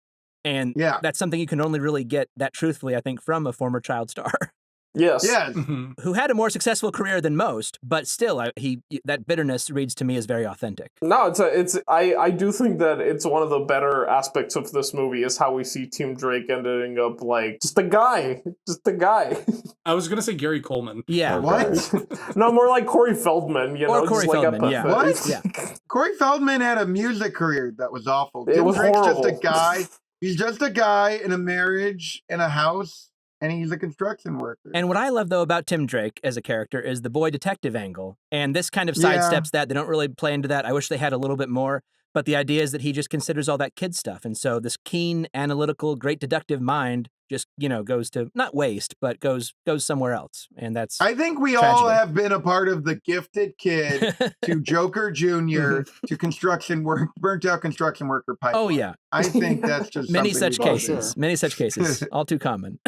We're finally at the climax, which is fucking underwhelming as fuck. It's fine. Do we find out right away that basically what happened was when the Joker was messing with Tim Drake, he took technology, which they reveal in Justice League Unlimited is the same Cadmus brain rewiring, body rewiring technology that Ace used to create the Royal Flush Gang. He uses this technology to implant a little Joker thing. So in 30 years, Tim Drake becomes possessed with the consciousness of Not the Joker. just the consciousness, with the voice and the looks. Yes. And the physicality of the Joker. I don't understand how that works. He's a sleeper agent, Jekyll and Hyde, cyborg. It's a lot. Yeah. Yeah, because it is flat out like mad scientist, body horror stuff, because, yeah, he looks like he gets taller, he gets thinner, his frame changes, a lot of physicality stuff, Yeah, wait, I was wondering about that. Is he the same height as the Joker? Because Tim Drake was a short little boy. Yeah, he looks like Danny DeVito, and then he's like, Jack Nicholson. Yeah. Which they could have pushed that even further. It could have been like American Werewolf, where, we could have actually seen his bones pop and stuff, but maybe that would have been Cool. too much. He turns into his in-between phase looks like a hyena.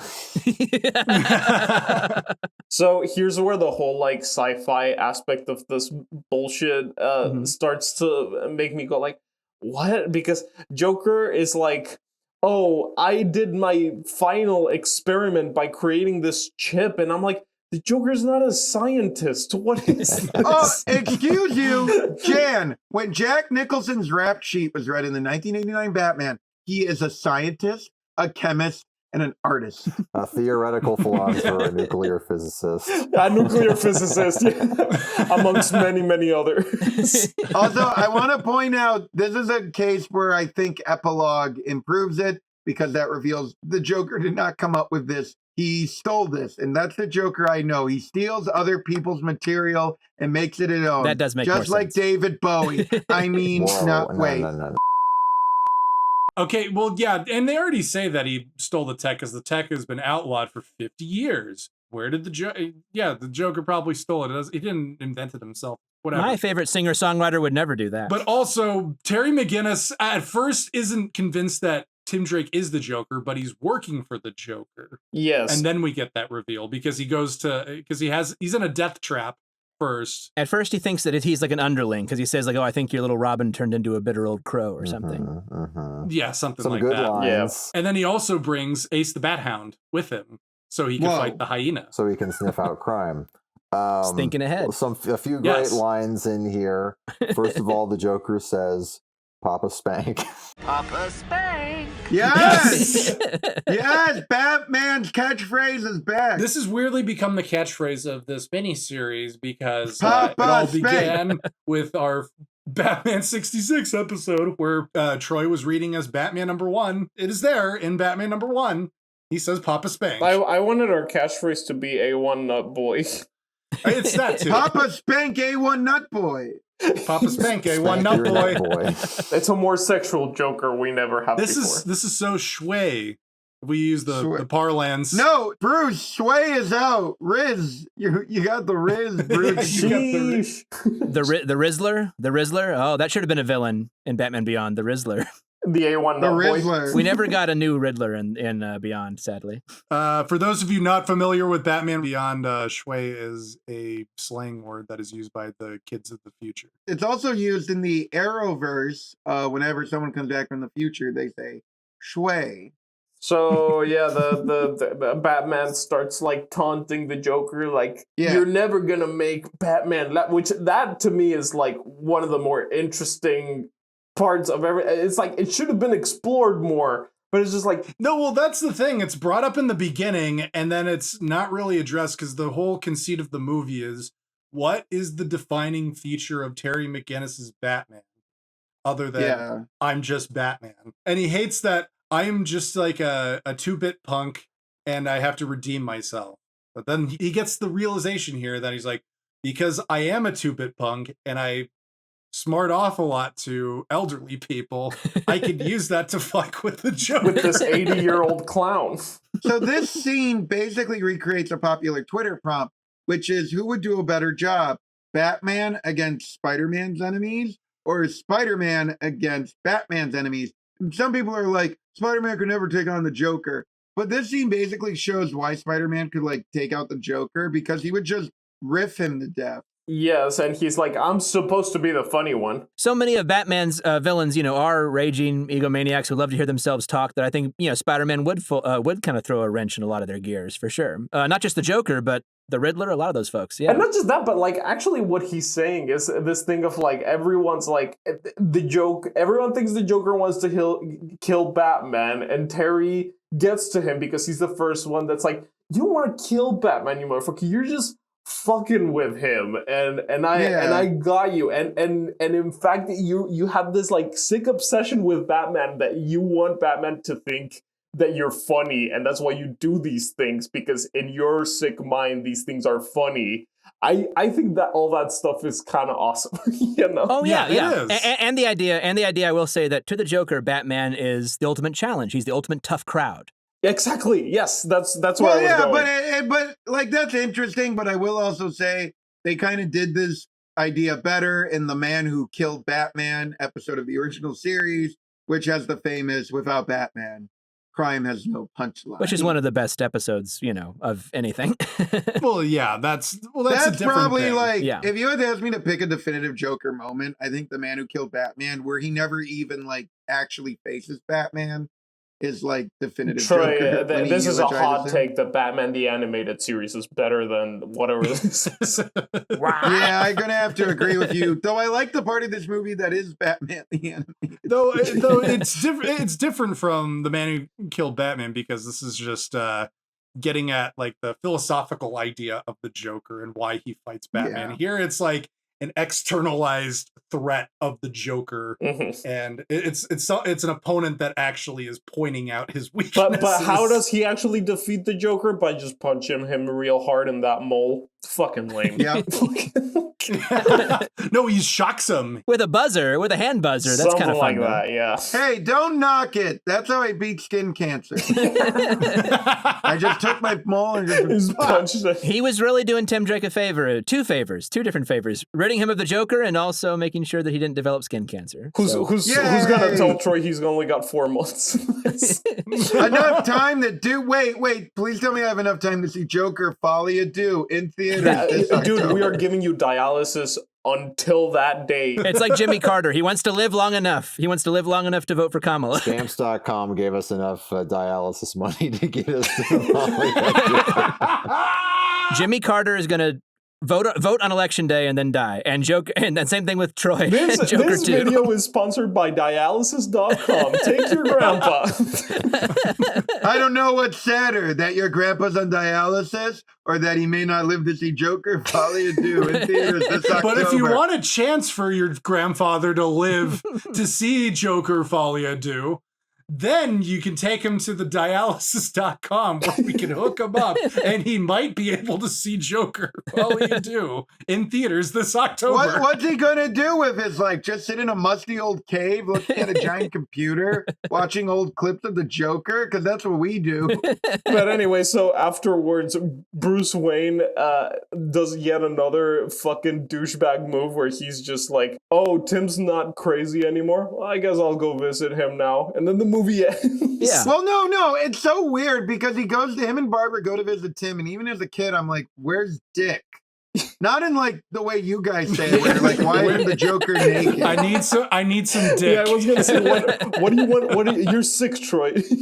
Well, I also need to say that you guys are missing the main important thing that Bruce Wayne says to Terry McGinnis. It's a nice little wrapping up of the story that isn't developed particularly well, but it's a nice sentiment regardless. Mm-hmm. Terry, you were wrong. The suit isn't what made you Batman. It's the person who wears the suit. Yeah, the teen wolf thing. Yeah, the nice little sentiment of Terry's whole thing of trying to figure out who his Batman is. And he doesn't need redemption because he's already doing heroic things. It's nice. It's there. It makes it less empty. Yeah. It's not great, but This kind of cuts to the issue again. Is like, all right, to Terry McGinnis's credit, this was like one of the first times anyone did something like this. But like Miles Morales, Joaquin Murrieta, Alejandro Murrieta. Exactly. It's like Teen Wolf. Been there, done that. You know? Yeah, it's always like, it doesn't matter who the suit is, it matters who you are. And I'm like, Bruce Wayne's more interesting. I'm sorry. He is. I don't know what to tell you. And it is kind of funny for Terry to be hung up on this far into being Batman. Because yeah, this was like in between season 2, season 3. I think so. Yeah. something like that. Yeah. It's kind of, he is kind of advanced into it. I do want to say some things about the legacy of this project with the creative team. First off, the creative team has said many times they regret doing the Joker flashback because then every single time they told a story with Batman, Robin, and the Joker, like it kind of ruined the continuity for them because they knew they were building to that. So they couldn't like keep the suspense going. And I think Paul Dini has openly stated if he had the power, he would like decanonize like all of Batman Beyond so that they wouldn't be so limited in like story choices Yeah. Okay. for these versions of the characters, which I kind of get and I kind of understand the reasoning. But who cares? You could just wipe it out in Crisis on Infinite Earths. Yeah, just take it out. Just take it all out. Okay. After this movie, which I believe was a success, even with all the censorship. Yeah, and they had another version 2 years later. Yeah, they had the director's cut. And now that's the version that you actually can see. They kind of destroyed the original fear-based. Yeah, the other one is hard to edit. find. I did own it growing up, but it's hard to find nowadays. It's like the original cut of the Three Little Pigs. Yeah, no, it is. Sometimes you have the racist version, sometimes you don't. Sometimes you have a combination of the two for some reason. And somehow Troy's family got the only version of it that had the super racist version. And people tried to gaslight me into thinking it didn't happen. But I saw what I saw, Walt.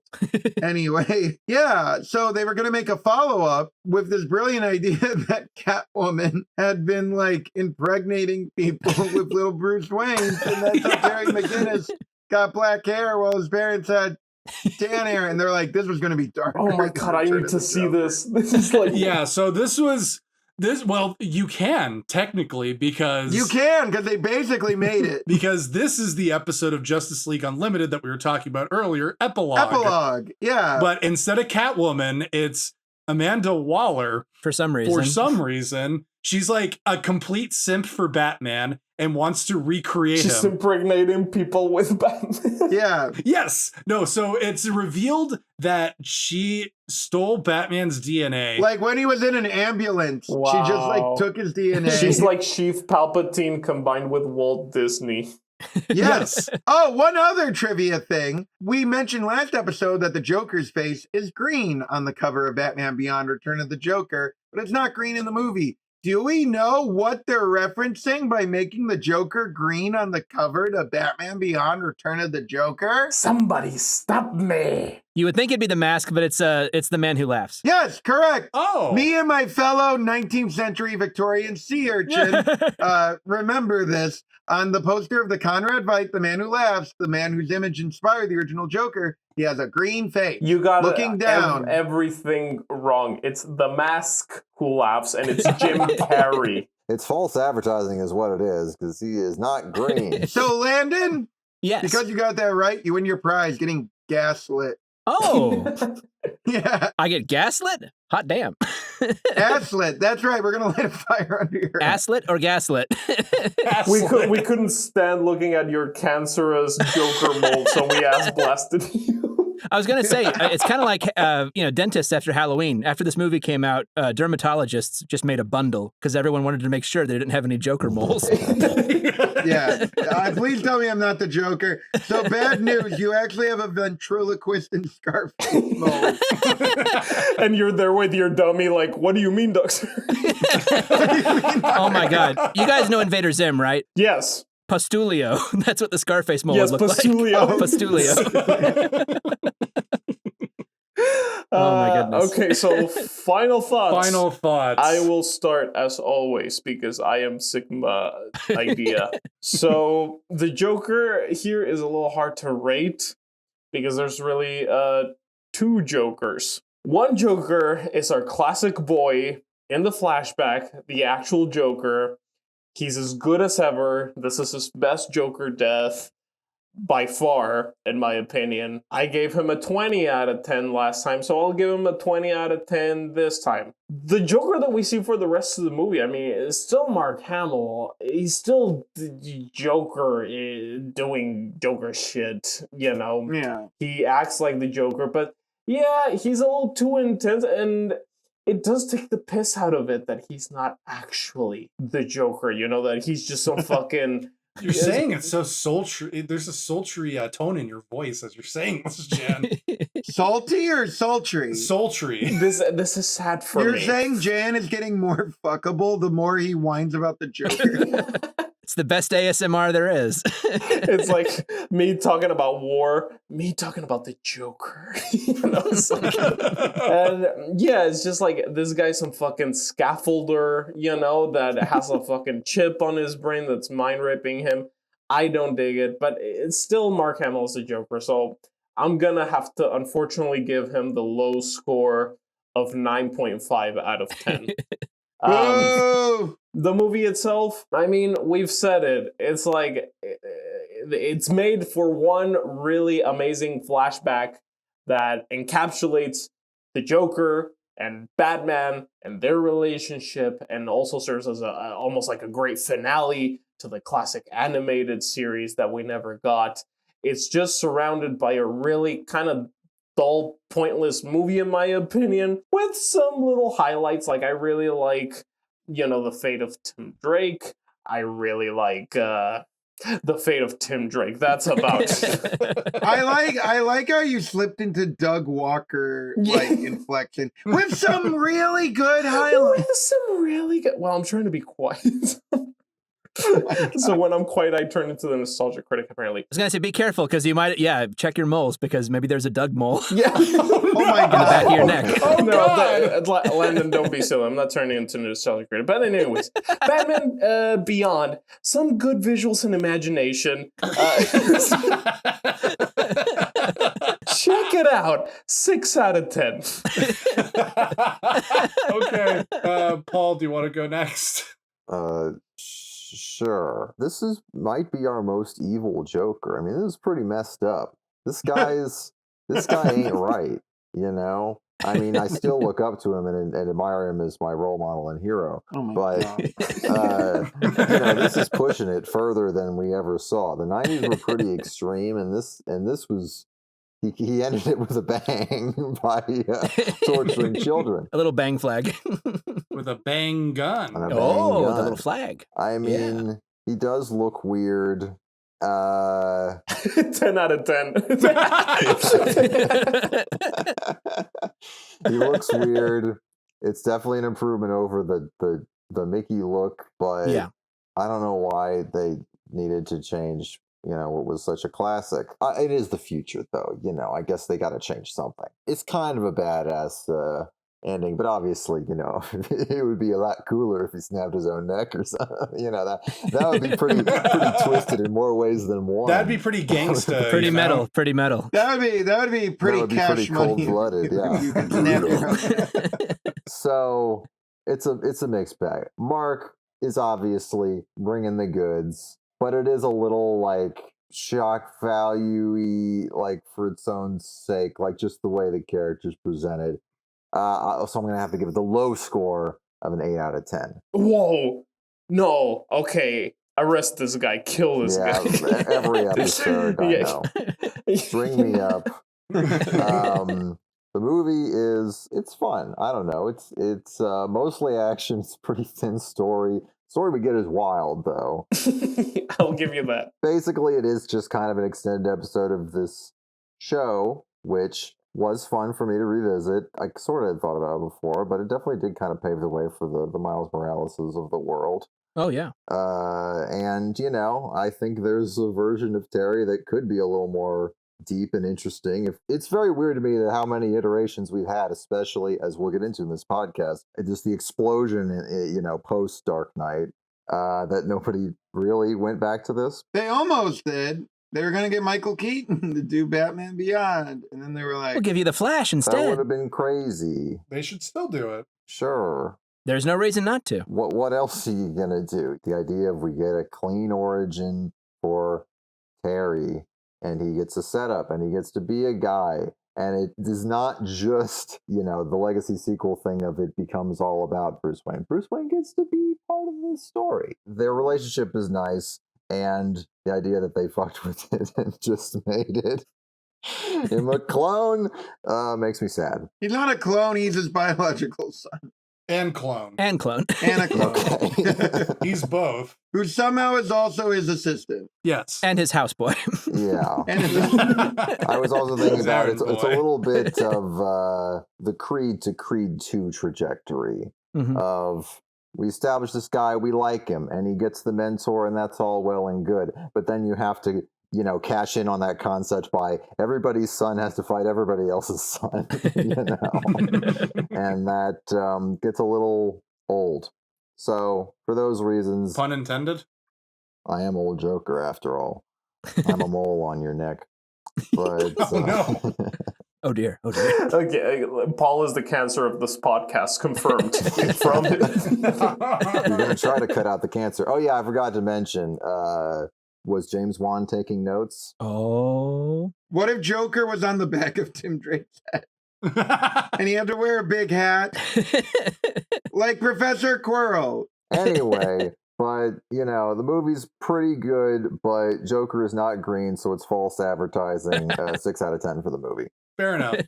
Yeah, I pretty much said my thoughts on the Joker. I feel like he looks a little bit too evil in the flashbacks, and it telegraphs a lot of the menace that Mark Hamill's performance already has. I think it's a little bit of a downgrade. Instead of a 10 out of 10, it's a 9 out of 10. The character's still great. I just don't really like the look. I think it translates more when it's Tim Drake Robin Joker, because, he's got to fit in with the future aesthetic. And that leather suit you like so much. Yeah, he's got a Scottish heroin user energy. So yeah, it's cool. I want to hang out with that guy. So Jake found dead in Miami. Yeah. Oh, I'm going there at the end of this week. I'll see you there. But yeah, no, I think his look is a little better in the future because it's supposed to look a little dark and different, and the color scheme matches more with the suit that he has on. It's his devious plan yet, taking over the mind of Tim Drake. That's pretty jokery. But it's less jokery doing a Gustav Graves. That's not very Joker. That's not very Joker of you, Joker. I'm going to give the future one also a 9 out of 10 because, the character stuff is still great. Just the plot stuff is less so. Oh my God, wait, now I'm imagining this Joker like shooting Cesar Romero, and as he falls back, he goes, ooh. Boop, boop, boop, boop. And then he farts.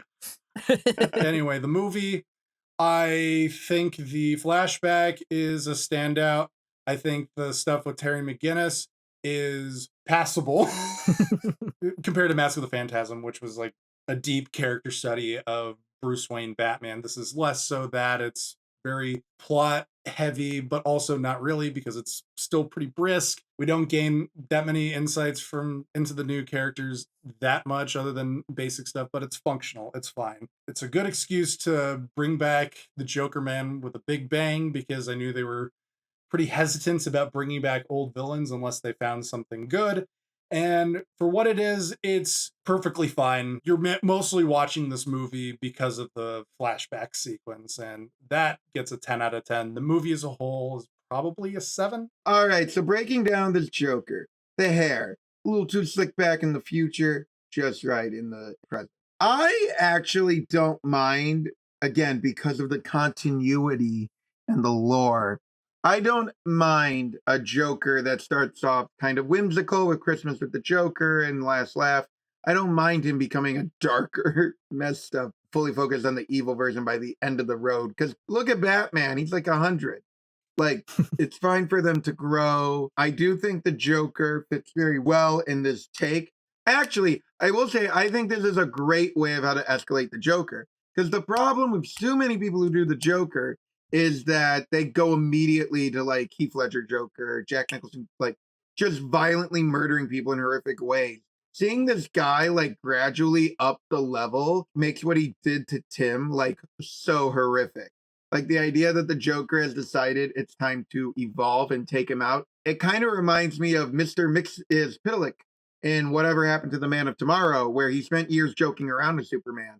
But then he escalated and he decided to do real damage. And here you finally get to see the Joker do real damage in a way that on paper should be less intense than Death in the Family. But what the team does here, so messed up and so good and such a great little parable. So I give, of course, the Mark Hamill Joker, as always, 10 out of 10, perfect version. Best Joker death that even the later Joker death in this movie does not compare. Future Joker, I think he's weighed down by being Tim Drake. I think much like how Tim Drake is a lesser version of Dick Grayson as Robin, he's a lesser version. I'll say it. He's just Dick Grayson, Xerox, with parents. Dick ain't no detective. Yeah, his parents were alive and now they're both dead. Whoop-de-doo. Back to square one, huh, Tim? You know, it's funny. In this movie, what happens to Tim Drake is a spoiler. But in the comics, he dated a spoiler. Oh, my God. Anyway, the 3 listeners of ours who actually read the comics appreciate that joke. So he gets the job done, but much like Terry McGinnis, he's like a more generic Joker than we've ever seen before. So I must give him a mere 8 out of 10. Now, the movie itself, I won't belabor the point. The flashback is a horrifying little parable that basically does the ending of the Batman story and the rivalry of the Joker in a way that's horrifying, yet feels right. It feels like the natural conclusion of this version of Batman. And again, it hits so much harder than the entire TV show of Batman Beyond, where you have in 20 minutes, you have this moving little morality play based on relationship, and you have the rest of the movie, which is just a very solid sci-fi action adventure superhero movie. That flashback is why Batman is so great, because it's high opera. It's the ending of Mask of the Phantasm. It's horrifying and gut-wrenching and all based in character. And the rest of this Batman Beyond movie is James Bond. It's a fun little adventure with someone who's kind of cool and who you can relate to. And Hey, don't diss Bond. This bullshit is James Bond. I didn't sign up for this. Which isn't to say it's bad. It's a good time. It's a fun time. It zips.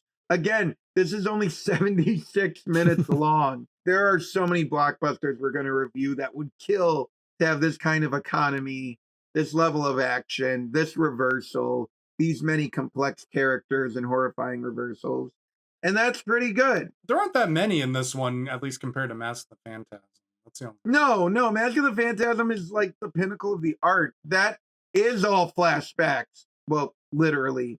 But also, it is also all the emotion of the flashback into it. And it's interesting to compare this movie to Batman Under the Red Hood, which we might discuss in passing later. But again, even with that movie, I think you get a little more mileage out of Batman and Jason actually having their relationship throughout the movie. Whereas this movie is basically just Terry going, "What happened with the Joker?" And then they tell him, and he's like, "Whoa, we better go beat the Joker." The movie, but it's very good. I don't mean to downplay it. On Letterboxd, I give it a 9 out of 10. I have to be fully honest. Of all the movies I give a 9 out of 10, if I was to actually break it down, I would say this might be like an 8.1 and 8.2 out of 10, because it's like a 3.5, 4-star movie without the flashback. With the flashback, that's where it gets to 9 out of 10. And yeah, a very worthy ending to the Joker. El Dog.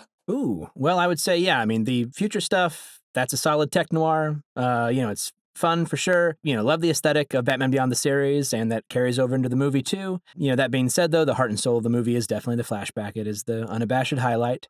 It's a triumph of narrative economy. It just, it is a perfect climax to the Batman-Joker rivalry. It features, I think, Mark Hamill's some of his very best work as the character, especially, like I said, the speech that he gives from the projection booth. I think that is just perfection. Some of the best voice acting I've ever heard. As far as his character design goes, yeah, it's kind of like what I was saying about, the new Pennywise.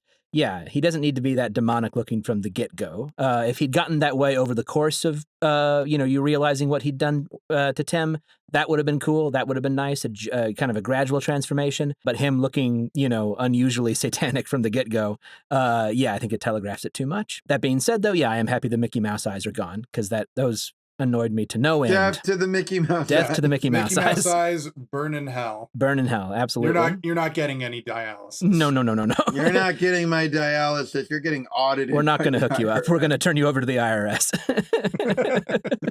Performance-wise, yeah, 10 out of 10. Well, hell, 20 out of 10, because, yeah, that's like I say, it's phenomenal stuff. Character design-wise, yeah, I'd say probably 8.5, 9 out of 10. And then with Future Joker, I like his design in some ways. I like the red eyes. I like the slick back hair. He kind of has the MC from Cabaret, but like, the sci-fi dystopian version of that character. Correct. The MC from Cabaret is one of our best Jokers. That's true. I think especially in the movie.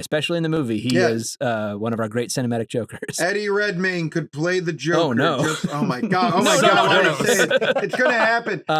So that version, I would say. And, of course, yeah, I think, like the rest of you have said, the idea that it's not really 100% the real Joker. It's, him transmuted through Tim Drake. Performance is still aces, so to speak. But it's, design-wise and performance-wise, I guess I would give the whole thing probably like an 8 or 8.5 out of 10. The movie itself, I think, is, once again, I mean, the Batman Beyond stuff, the stuff in the future, maybe doesn't work, as well as the flashback, of course, because the flashback, not only is it brilliantly executed, but we also have, there's been so much already established, character and relationship-wise, that all that's being brought to bear in a really beautiful way. Whereas the future stuff, doesn't always have that same kind of emotional hook. But that being said, it's a completely, it's a very solid tech noir / mystery / adventure, and it's A-okay. So the whole thing, I guess I would give, I'd say a solid 8, maybe 8.5 out of 10. Nice. We fucking did it. Let's go to sleep. Hooray! Wait, but we need to discuss what was the Joker's trick. Ooh. Mind raping a kid into wearing short shorts. Yeah, I'm gonna say that, idiot. So you're saying it's not skin cancer? It's that too. That Joker too. chip. Okay. Also, wait, I do want to point out, because we did this 2-part episode on Bruce Timm and Mark Hamill's Joker, Paul Dini's Joker, the best freaking Joker, like, ever in my book. A guy next week might have something to say. Shut up. But I just want to point out, Bruce Timm once said in an interview, he's like, there's no natural rivalry between clowns and bats. There's just a bunch of really good stories. And I'm like, thank you, Bruce Timm, Paul Dini, and Alan Burnett and all of them. Because, yeah, you did a bunch of those really good stories. I'm also going to say that Joker's trick in this is being a scaffolder from Queens. That is pretty tricky. That is pretty tricky behavior. Well, yeah. Joker's trick is to be a bisexual man in a straight passing marriage. And he makes everyone annoyed at Pride. And I will say, yes. And I will say also, I think his trick might also be, even in death, even though he doesn't expect Tim to betray him like he does, even in death, though, he is still kind of, really twisting the knife on his way out, because not only, is Tim, incredibly damaged by what's happened, but also, though, in killing him, he's, broken Batman's no-kill rule. So that's even like that's the final little chef's kiss. Oh, dude, we should have smart people in this podcast more often. That's it for Bruce Timm's version of Joker, but Mark Hamill will return in a few weeks when we cover The Killing Joke. But no more of this kiddie cartoon shit. Next week is adult baby stuff. No, I mean just adult stuff. Just adult stuff. There's going to be no moles or torturing children. No moles, no mind rape, just pure society and chaos, baby. The movie we just covered, it took a bonus version to get to PG-13. Next week, we're starting at PG-13. Oh yeah, baby. This is going to be Christopher Nolan's Joker. The FBI starts tuning into our podcast starting next week. Anyway, tune in next week, folks. Good night. Goodbye. Goodbye, everyone. Goodbye. Later. Goodbye, J. Edgar. Goodbye, Joker. Goodbye, Joker Jr. Goodbye, CG Joker. Goodbye, We're all Computer Joker. going to jail. My favorite version of Goodnight Moon. Yes. Papa Spank.